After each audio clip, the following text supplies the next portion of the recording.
Hi, I'm Tom Gavin with ITI, and I'm here talking with Robert Hoffman, also from ITI, about the Republican National Convention that kicks off tonight. And Robert, you're heading down tomorrow. Yes. Hopefully staying dry. More than Hopefully. What are you looking to hear from the convention and from the candidate himself this week? Well, obviously, we think that the most important issue going into the convention, if not the entire election, is how we can create an environment that fuels job creation and innovation in our economy. So I'm hopeful that we'll hear both from Congressman Ryan and Governor Romney a number of initiatives that they believe will do just that. And we've seen a little bit of preview from the platform. They're calling for a lower corporate tax rate, for example, a territorial tax system, two components that are critical, we believe, to economic revitalization. In addition, we are hopeful that they'll touch on the issue of workforce development, in particular the need for more green cards and an immigration system that will lead to job growth and job creation. One of the criticisms we've heard of the campaign to date is that there's been a lack of specifics in terms of policies. Do you think we're going to start to see more policy specifics? You mentioned the platform, other opportunities this week. Absolutely, I do. In fact, what's great is that a lot of initiatives have specific policy proposals already out there. You know, we talked a little bit about immigration. There's the Startup Act version 2.0 that a number of Republicans and Democrats have come together.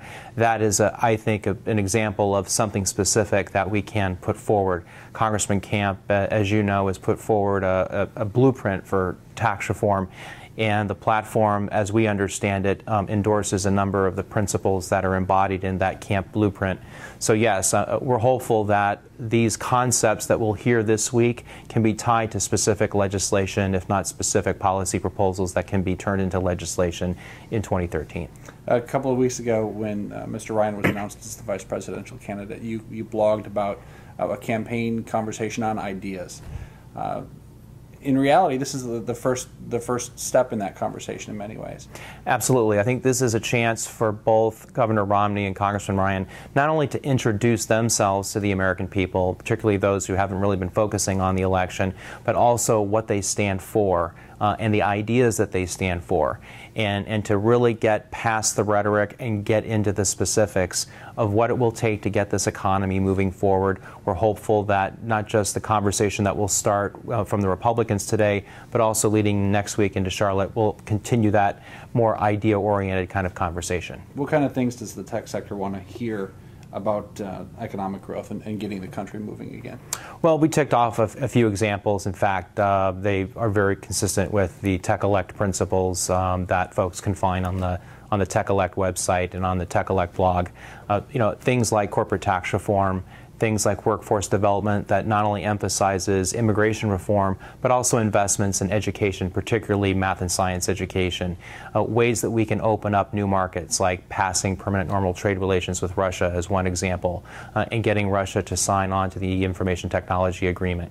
Things like that, we believe, and ideas like that, we believe are important if we're really going to get the U.S. economy moving forward and getting U.S. businesses in a position to not just grow, but to invest in the United States. I know these are partisan forums, the two nominating conventions, but one of the things that Tech Elect has stressed is the bipartisan nature of a lot of these issues. Do you think that there are bridges that can be built, you know, after the two nominating conventions where we can start to see some bipartisan progress on some of these issues? Well, that's what we certainly hope for. In fact, ironically enough, what we're hoping for really is an echo chamber. You know, what we hear this week in Tampa, we hope will be echoed next week in Charlotte.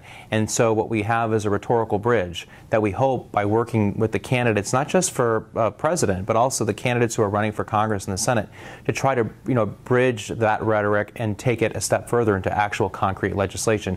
Again, Startup Act version 2.0 is a perfect example of that. You know, that work is already being done. PNTR with Russia, also bipartisan. I think that's the one thing, you hit the nail on the head. Our issues are really not partisan issues, so it really is a matter of getting past the partisanship. Yes, we know conventions are really pep rallies for each side, but what we hope for is that within these pep rallies is the framework, the beginning of a framework of consensus that we can take when we can get past the politicking and into the actual form of governing in January of 2013. One look ahead. we had the opportunity to sit down with Senator Moran of Kansas about Startup Act 2.0, Yeah.